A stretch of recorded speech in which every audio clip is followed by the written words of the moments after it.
Hey everybody, this is Michael Phoenix Hart with Gigs and Rigs, and we are here in the Not Robots rehearsal space. And I'm here with Ryan from Not Robots, the bass player, and we're gonna check out some of his gear.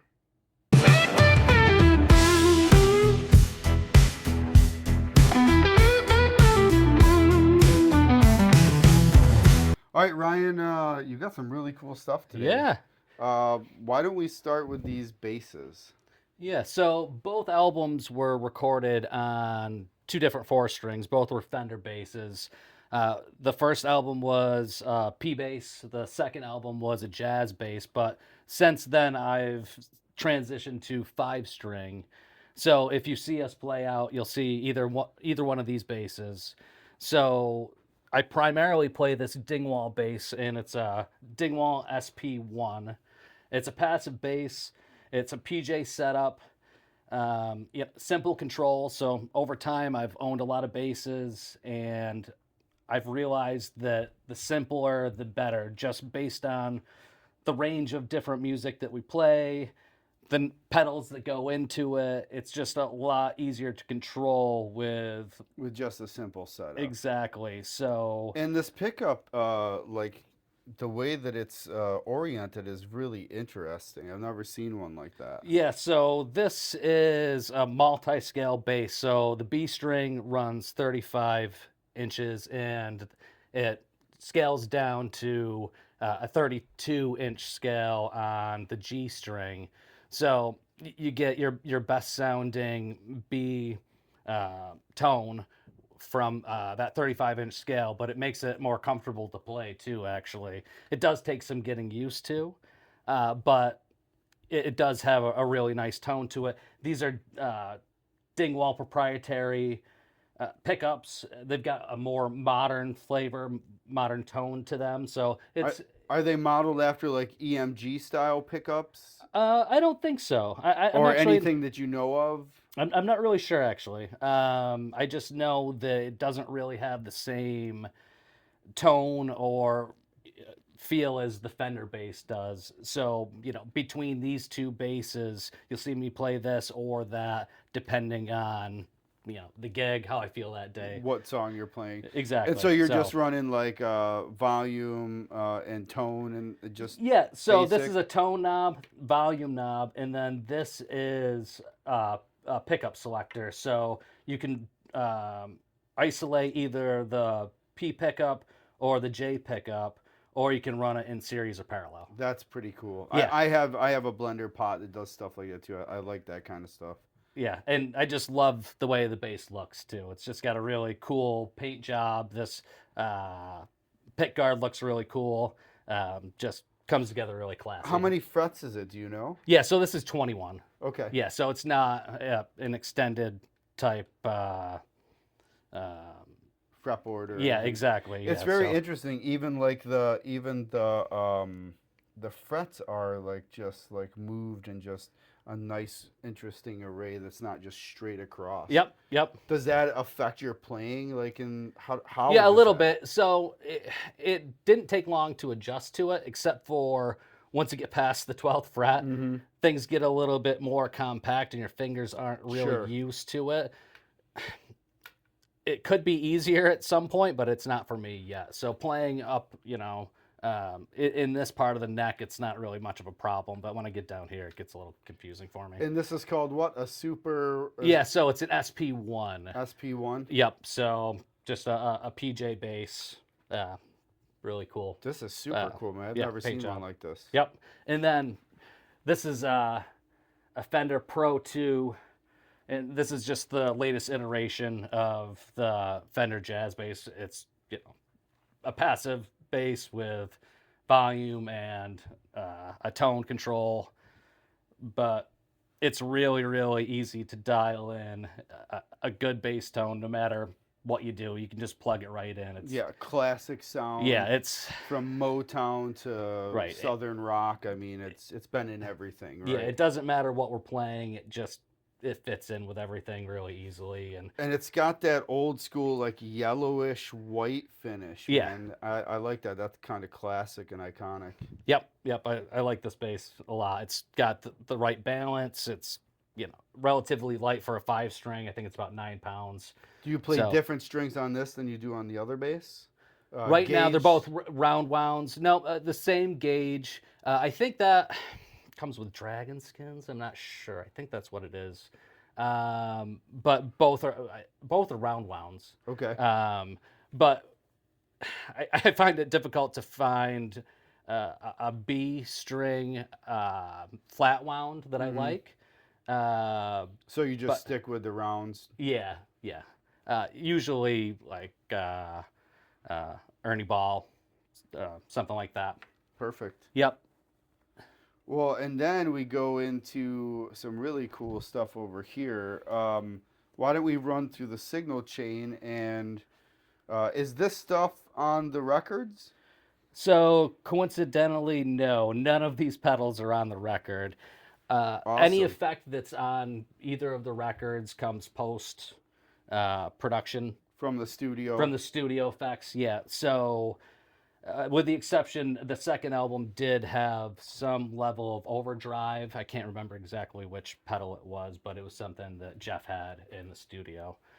Yeah. So right now, generally when we're playing the gigs, I'll try to chase those sounds that we played on the album. They may not be the exact version or modulation of it or Sure, dirt, sure. or it may be an exaggerated or uh, uh, dampened sound or something like But that. that's But what you're going for. You're going for some of those tones that in the studio you're like, shit, I really like this. right, right. And I do experiment a lot. So right now we're not doing many gigs. So we're mostly in the writing phase. So during this type of situation, I do like to kind of switch the pedals up because typically I have maybe 25 different pedals that I'll rotate in and out. Oh, wow. Yeah, but for the most part, I've always got a tuner on there. I always have some type of octave. Right now, it's the MXR Vintage Bass Octave, which is a lot like the OC2. It's got a small footprint. Yep. I do like it's easy to get a good sounding octave uh, tone from that. So the other one I run is a 3-leaf audio Octabra, I think it's called, but that's got a more specific sound that I use for certain things, but for general purposes, I kind of like to run this one. The MXR. Yep. And Yeah. then I run that into the Storm King. That's an Aguilar distortion pedal. It's got some like overdrive too. Nice. Uh, yeah, but I like for that type of pedal, I do like to run it at less than subtle ranges. So I do like to dial that distortion up on that type of stuff just because I like that sort of synthy distortion sound. And so this is a combo that right now you're using a lot of the MXR and the distortion, the Yes. Aguilar. Yep. Yep. And then I don't typically have this Dimension C on there, but I have been playing some 80s songs that I've liked to kind of just kick What that on for. what is going on here? Like, So it's, what kind of pedal is this? yeah, I think it's based on an old chorus pedal, I think. Okay. It Um, looks like a chorus pedal, but it's got some very strange buttons on it. yeah, So, so that's the nice thing about it. You don't have to work any dials, but you can just push one of these buttons and they're just kind of preset sounds. You can oh, combine okay. them. But So it's that's mostly a chorus-like effect. so So that's already like the bank that's in there. yeah, You get like an yeah, 80s classic or like a 70s or whatever vibe. yeah, yeah, for sure. So Okay. it's got a range of stuff, but it's idiot-proof. So pretty much no matter Can't what you, knock a knob out. right, right, and no matter what you push on there, it It's sounds pretty. pre-dialed. You Yeah, don't have it to worry sounds. about getting the mix and marking them and Yeah, everything. it Yeah. sounds pretty good. So I don't usually run that. That's kind of a placeholder because I almost always have a synth pedal on there too, and I've got an MXR bass synth that just got released that I'm waiting to put on the board right there. Okay. But I do want to just mess with some modulation in the meantime, so that's While on you there. guys are writing, you're trying different effects, see what happens. Exactly. Yeah, because I like to explore different sounds Yeah, and absolutely. so Especially while writing. yeah, yeah. And I've had this envelope filter on here for quite a while. That's a Broughton Josh Watt. It's kind of neat because it's got a little bit of overdrive uh, that's on there, but it's got a large range of different envelope filter sounds. It looks like you So can dial in all kinds of stuff on this one. yeah, it's a super affordable pedal. It's a really cool um, filter. I tried the MXR, that wasn't really for me. I tried a couple other ones, and I kind of landed on that one. It's Do suits our you purposes, but I don't use that pedal all that do often. you like just keep it dialed in like a specific area, or are you experimenting a little Yeah, right now with so that too? Or we don't really have any songs that call for the filter, mm-hmm. so I will use it in random places when it feels appropriate. Sure. Whether or not that's the right time, I'm not certain, but I will turn those knobs randomly and just hit the buttons and see what happens during a gig. But generally, it's only for a few bars. So Get some kind of wild tone out of it. yes, yeah, but Create a weird moment, and then right, like it's never reproducible again. probably Yeah, that's yes, great. That's right. great. I Uh, love stuff like that when you see a band like yeah, you go see them again. You're like, man, I wish you would do that thing I saw last time. You know? so I've always loved Fish, and they're very experimental and Absolutely. Yeah. innovative. Yep. And Mike Gordon plays a lot of different sounds, and I just like the sounds that come Absolutely. out. So I'm always chasing that type of stuff too. That's But awesome. I've had this Pork and Pickle Way Huge on there. That's a fuzz and overdrive pedal. I usually run it as a fuzz pedal, and there's only a few instances when I'll use it uh, during our songs. But I do like to hit it during some of our unrecorded songs, original songs. Sure. It's just a lot of fun to play with some overdrive or some fuzz. How does that change, or how is that different than the other setup for fuzz and overdrive that you have? Yeah, so I'm running this as overdrive, and this is more of distortion right now. Okay. Um, I use them both relatively sparingly, but whatever I feel like at the time. But I'm running this as OD now because I had an MXR overdrive pedal on there prior, and I just ended up replacing it with this pedal and then putting the distortion on there too. Right on. And last in the chain is the Boss bass limiter, and I'll usually run either a limiter or some type of compressor. I had the Cali 76 compact bass on there for a while, but when I started playing that Dingwall, it was putting a little bit too much color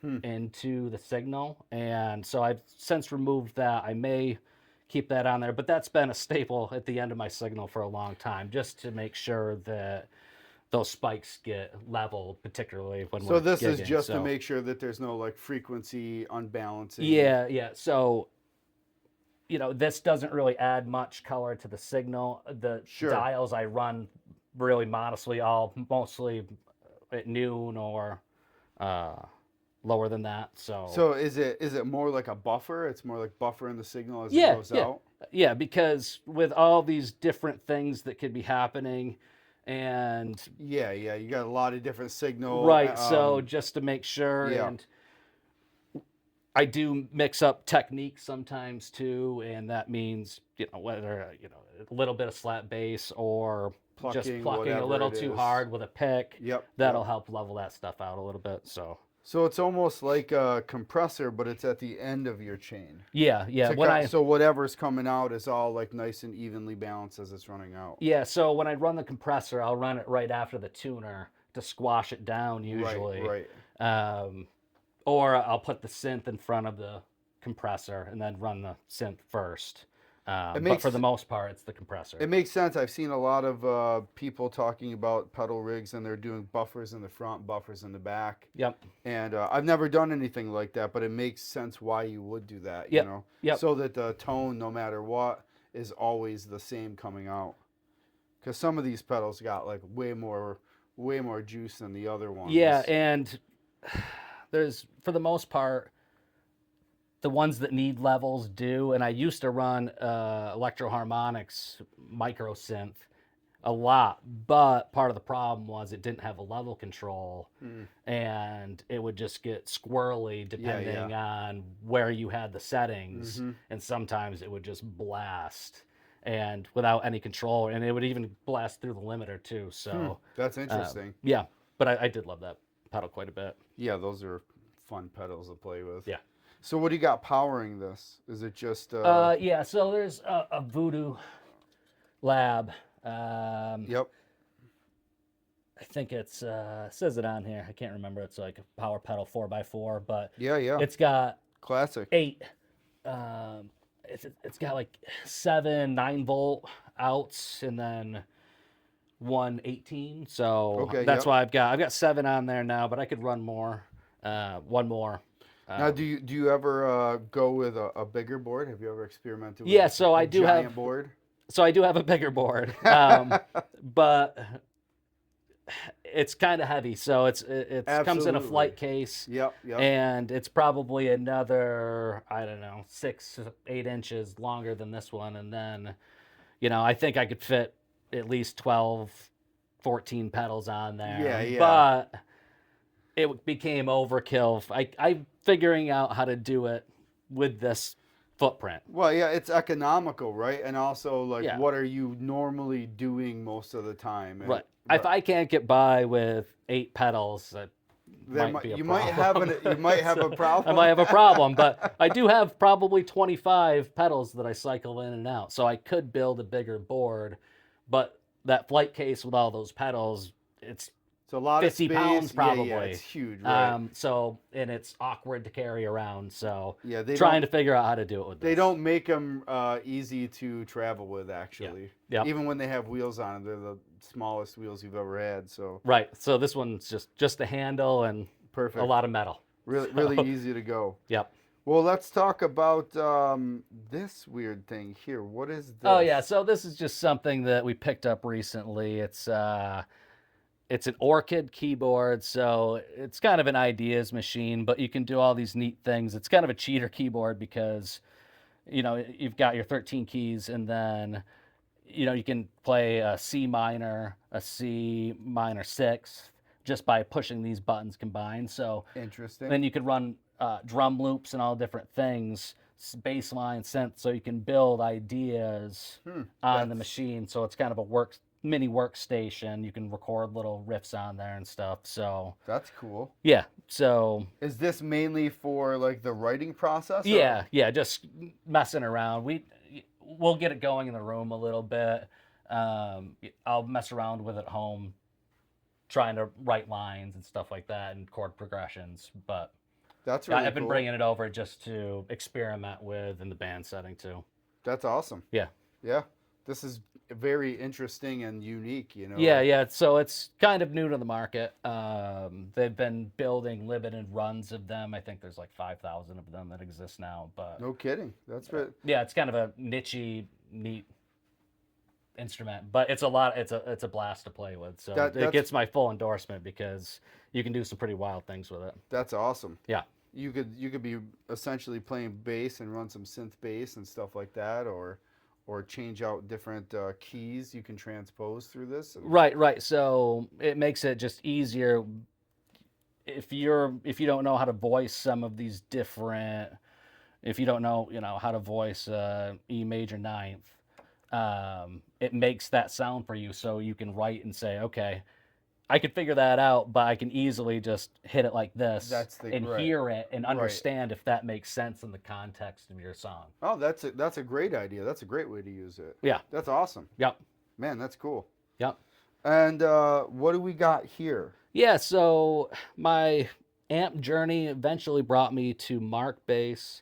I experimented with Ampeg, and don't get me wrong, a fridge through an SVT sounds amazing, but in the normal day setting, it's just not feasible. I mean, Again, So- it's super heavy. right, but I've tried some Mesa gear too, 15s, but what I found over time is I liked the articulation of the 10s. Whether it's like, is it 4 or 2? It doesn't really matter. You just like the tone and quality of 10-inch speakers. Yes, yeah, I'd say that's right. I, earlier when I first started playing, I played through a Fender 15. I think it was like a Bassman that I played for probably 10 years that I really liked, but it was just it cut through the mix the wrong way for me. I don't know how Sure, to say sure. that. And then eventually I went to Guitar Center or something and I saw this yellow stuff and I was just like, okay. But in terms of the portability at the time, because I bought this early on, I think when it didn't first come out, but relatively when it was early to our market, maybe. Sure. Um, but I just thought it was really neat. And then eventually I had a 410s under that, so I was running a 610 Oh, wow. setup for a minute. But then it just was overkill to a degree. Um, so I just knocked it down to the 410s. I do have another rig that I'll be experimenting with. It's GK Legacy 800 through 212s.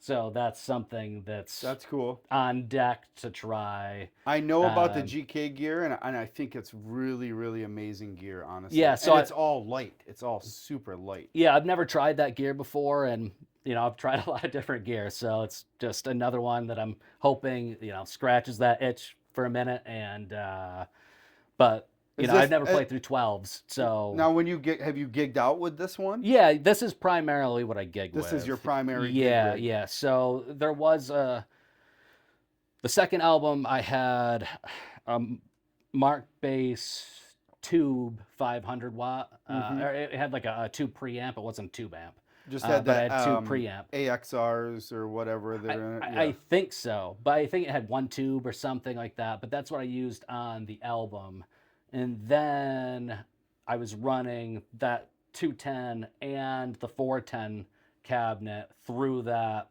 other standalone head. Um, but I've since moved from that sound to just this. This whole. Yep. So this is essentially the rig that I play through all the time right now. And is this solid state? Yes. Yeah, this is all So solid yep, state. and there's no tube preamp or anything. It's just all solid state. It's a 500 watt head, and then it runs like 350 if it's just the standalone cabinet too. That's awesome. Yeah. And I see it's got a cutaway back there in case you just running the one. You can kind of tip it up. Yep, you could use it as a monitor almost, so Yep. that's cool. But it's been really reliable. That's the setup that I've gigged the most out of any other rig. So And what is it? Do you know what it is about the tens that like are more special to you than running 15s or something? So it might sound strange, but I feel like 15s are either really loud or farty, and there's no in between. And I feel like maybe that's just how I play or how it sounds to my ears. But I was for a while running a 15 with this combo, but I eventually traded that 15 for two more 10s, and I was really happy with the sound after that. But I mean, the idea of 10 inches is a lot of times like getting more mid range and getting more of that high end, and so still getting a good low end. at the time I was buying this gear, I had a different bass guitar. I was playing a Spectre with a tone pump preamp, so it was an active bass to a degree. Okay, so but I was also playing a lot of slap bass too, and I don't really do that anymore. But at the time, that Spectre through this rig just sounded really, really good. And eventually, I didn't like how that Spectre cut through the mix. I ended up with a Fender Jazz bass, which was my primary bass for a really long time. That's interesting. Yeah, I mean, it's interesting like how a journey as a musician takes you to where you are now. Yeah, yeah, and like I was saying earlier, like we could come back in a year and film you again, and you'll be like, yeah, so I got this whole new setup. Yes, yeah, that I would almost guarantee it. Yeah, that's the best. That's the best part about chasing the tone and really experimenting and getting what you're looking for. I think if you're I think it's actually like a hallmark to a real artistic musician when they have lots of different gear. They've played lots of gear over the years, Yeah. and then the story of how you landed on where you are now is always interesting. You know. Yeah, Um, it's been a lot of fun to try all the different things, and as long as it doesn't hurt, what we're trying to do in the band room, sure, sure. I'm all for it. So even for anybody else, Yeah, right. let's make some different sounds and see if something weird sounds good. I forgot who I was talking to recently about. I think it was.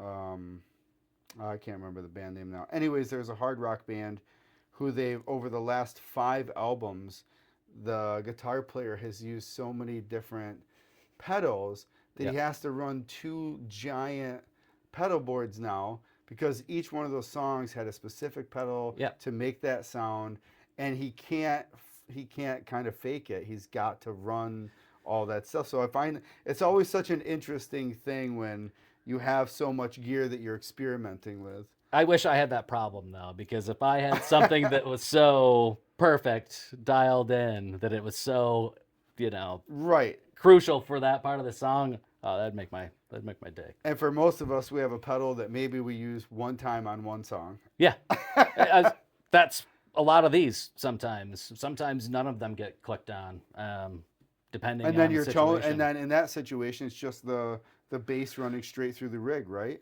Uh, Or is it still it's getting? always through that signal chain, but just sometimes depending on the gig, maybe I just can't hear things correctly. Sometimes I won't kick any of them on, just not to risk The the sound. sound if I can't hear it Sure, correctly. sure. So depending on the gig, I might not click any of them on, but it'll still always go through that signal chain. And so it'll still come out of that Limiter. the limiter on the end, no matter what. Yep. So I mean, that's something that is like kind of crucial to your whole setup, really. Yeah, and that's one of the pedals I've had on the board for probably at least 10 years on and off. It's taken a few sabbaticals, but um, It's mostly on. it's there when mostly yeah. on there. Of all the pedals, that's probably the longest tenured. That's awesome. So yeah, it's a relatively cheap pedal. I like Boss pedals a lot. But They're good quality. They last a long time. yeah, They got Yeah. great resale value if you ever want to just sell them and get a different one. So yeah. and anything special about the pedal board itself? Is it just That's just a pedal train. I think it's a aluminum frame. Yep. But classic pedal train? yeah, it's just what was most accessible at the time, I think. Yeah. So I've had that particular board probably at least 10 years too. Awesome. Yeah. Well, Ryan, thanks so much Yeah. for being on the show. Thanks for having me. running us through your rig. Yeah. Stay tuned and stay dialed in.